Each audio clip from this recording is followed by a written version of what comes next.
Hello students, welcome to Solve Your Knowledge. இன்னைக்கு நம்ம பார்க்க போகிறது 12th standard mathsல exercise 4.5ல 4th sum.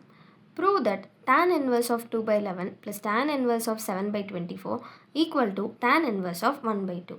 So first நம்ம LHS எடுத்துக்க போகிறோம். Tan inverse of 2 by 11 plus tan inverse of 7 by 24. So இது வந்து tan inverse of x plus tan inverse of y அப்படிங்கிற ஃபார்முலாவை நம்ம யூஸ் பண்ண போகிறோம். So tan inverse of x plus tan inverse of y is equal to tan inverse of x plus y by 1 minus xy. So இந்த ஃபார்முலாவை தான் நம்ம இங்கே யூஸ் பண்ண போகிறோம். So this is equal to tan inverse of x plus y, அதாவது 2 by 11 plus 7 by 24 by 1 minus 2 by 11 into 7 by 24. So இதுதான் நம்ம கண்டுபிடிக்கணும். இது வந்து நம்மளுக்கு 1 by 2க்கு ஈக்குவலாக இருக்குது அப்படின்னு ப்ரூவ் பண்ணணும். So that is equal to tan inverse of, இதுக்கு வந்து LCM எடுக்கிறோம். அப்போ இது வந்து கிராஸ் மல்டிப்ளை தான் பண்ண முடியும், காமன் ஃபேக்டர்ஸ் இல்லாதனால. ஸோ 2 into 24, அதாவது 48 plus 7 into 11, 77 by 24 into 11 வந்து 264 வரும். ஸோ ஹோல் டிவைடட் பை இதுக்கும் LCM எடுத்தால் அதே 264 தான் வரும். So 264 minus 7 2s are 14 by 264. So என்ன ஆகும், இந்த 264ம் இதுவும் கேன்சல் ஆகும். So remaining tan inverse of, இது ரெண்டையும் ஆட் பண்ணால் 125 வரும், இது ரெண்டையும் மைனஸ் பண்ணால் 250 வரும். ஸோ இது ரெண்டையும் கேன்சல் பண்ணால் இது 1 டைம், இது 2 டைம். ஸோ ஃபைனலாக நம்மளுக்கு இருக்க answer tan inverse of 1 by 2. So LHSும் RHSும் ஈக்குவல் அப்படின்னு ப்ரூவ் பண்ணிட்டோம்.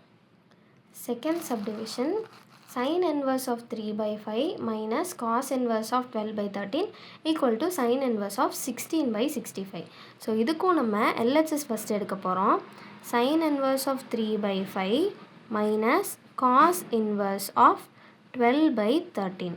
ஸோ நம்மளுக்கு ரைட் ஹேண்ட் சைடில் sin inverseல இருக்கனால இந்த காசையும் நான் சைனாக மாற்ற போகிறேன்.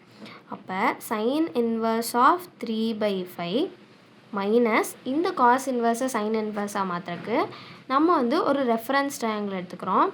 ஸோ இது தீட்டா அப்படின்னா காஸ் இன்வர்ஸ் 12 by 13, 12 அப்படிங்கிறது அட்ஜசன்ட், 13 ஹைப்போட்டென்யூஸ். அப்போ ஆப்போசிட் சைடு வந்து 5ஆக இருக்கும், ஏன்னா 5 12 13 வந்து பித்தாகரியன் ட்ரிப்ளெட். ஸோ இப்போ நம்ம இதுக்கு சைன் இன்வர்ஸ் கண்டுபிடிச்சோன்னா ஆப்போசிட் பை ஹைப்போட்டென்யூஸ், அதாவது 5 by 13 வரும். ஸோ இப்போ நம்ம sin inverse of x minus sin inverse of y இந்த ஃபார்முலா தான் யூஸ் பண்ண போகிறோம். So this is equal to sin inverse of x root 1 minus y square minus y root 1 minus x square. So இந்த formula தான் இங்கே use பண்ணுறோம். So that is equal to sin inverse of 3 by 5 root 1 minus 5 by 13 ஓட square minus yங்கிறது 5 by 13, then root of 1 minus x square, அதாவது 3 by 5 ஓட square.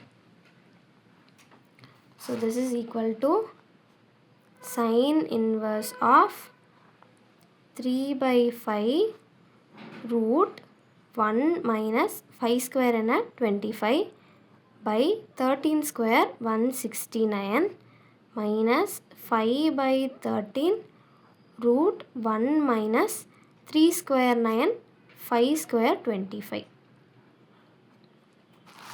So this is equal to sin inverse of 3 by 5 root, இதுக்கு LCM எடுத்தால் 169 வரும். So 169 minus 25 by 169 minus 5 by 13 root 25 minus 9 by 25. So இதை minus பண்ணி எழுதுனோன்னா sin inverse of 3/5 root 144 by 169 minus 5/13 root 16 by 25 வரும். So அடுத்த ஸ்டெப்பில் நான் ரூட்லேருந்து எல்லாத்தையும் வெளில எடுத்து எழுதுகிறேன். So it becomes sin inverse of 3/5 into 12/13 minus 5/13 into 4/5. So இதை வந்து மல்டிப்ளை பண்ணி எடுக்கிறேன். then it becomes sin inverse of 3 12s are 36 by 13 5s are 65 minus 5 4s are 20 மறுபடியும் 13 5s are 65.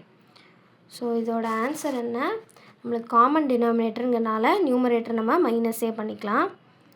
36 minus 20/65 வரும். ஸோ இதோட answer sin inverse of 16/65. So இதை தான் prove பண்ண சொல்லியிருக்காங்க. So it is hence proved.